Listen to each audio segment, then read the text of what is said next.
i-between na to kung kisa ang dako, kung kisa gamay niya i-between sa McDo. So lamang yapon is 1 point yapon. Wala gravy.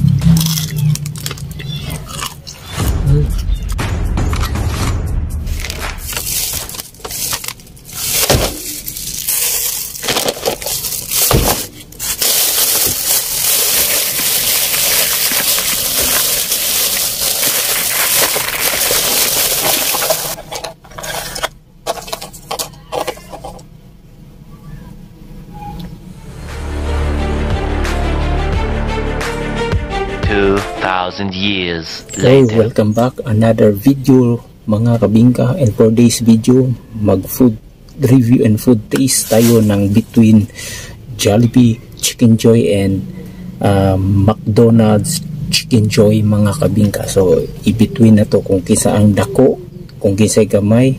So tara, worth it ba sa mga panglasa mga kabingka, sa kuha ng mga kabingka. So let's do this, the food review. Let's go. So unahon na to ang tissue. Nindot yung tissue. Pang Pilipino juga yung style. Para sa ko ay 10/10. This is a McDo. Pang international, ako kay Pilipino man ko is 7/10. So yung kutsara pareha sila, pero mas nilamang gamay ang sa tinidor, lamang McDo. This is a kutsara kwan din is malata is 10/10, tapos kanilang kuan, so 9/10 dali lang yan. So naas like gravy gamang na isa. Wow.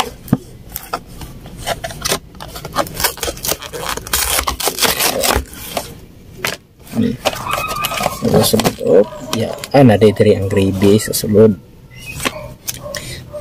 Tatong gravy mas dako ang sa Jollibee niya i-between sa McDo. So lamang yapon is 1 point yapon. Sa chicken sa Jollibee,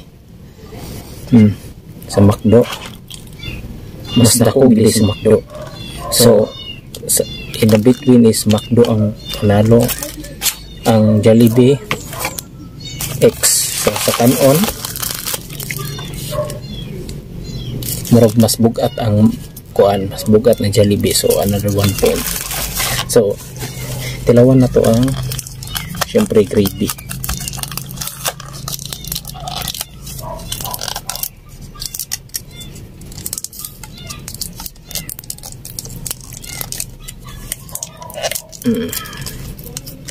Gravy.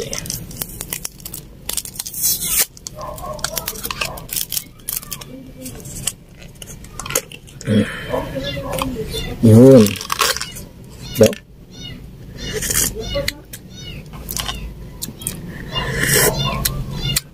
mas lama ang gravy sa Jollibee kaysa McDo.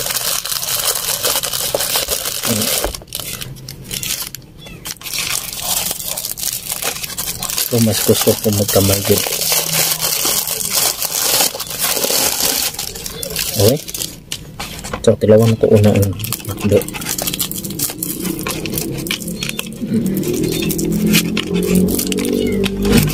Wala gravy.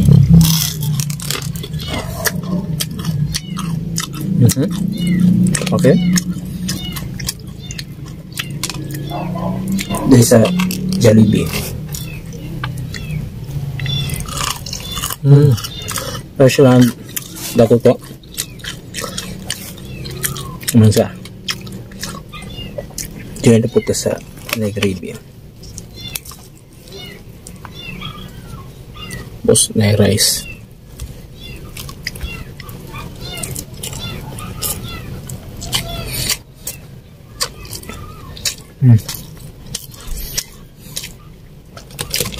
Then McDo.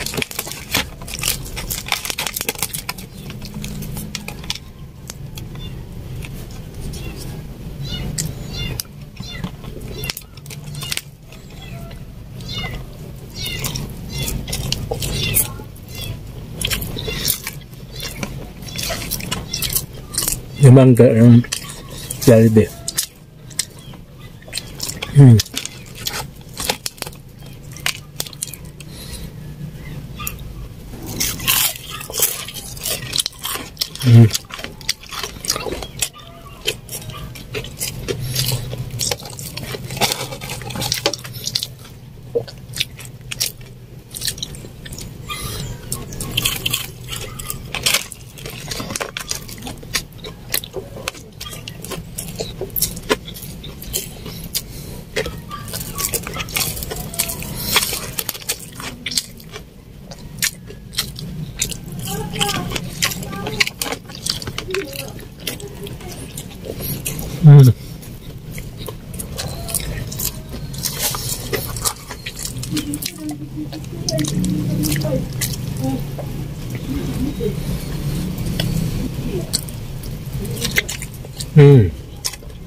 So,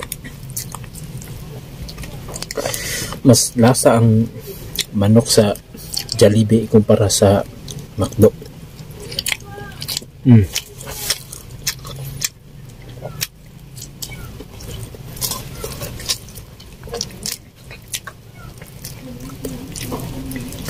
Kaya mga kabing ka, mabalaan nyo kung isa ni daog silang duwa.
For me mga kamingka, ang panalo gyud sa ilang duwa gyud mga kamingka si Jollibee kapon, pero bisag dako pa ni si McDo, mas lasa gyud kay si Jollibee kumpara sa ilang duwa.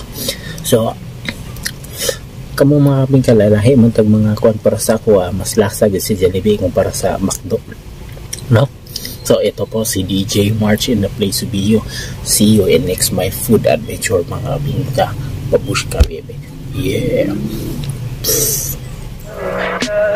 Tell me pretty lies, look me in the face, tell me that you love me.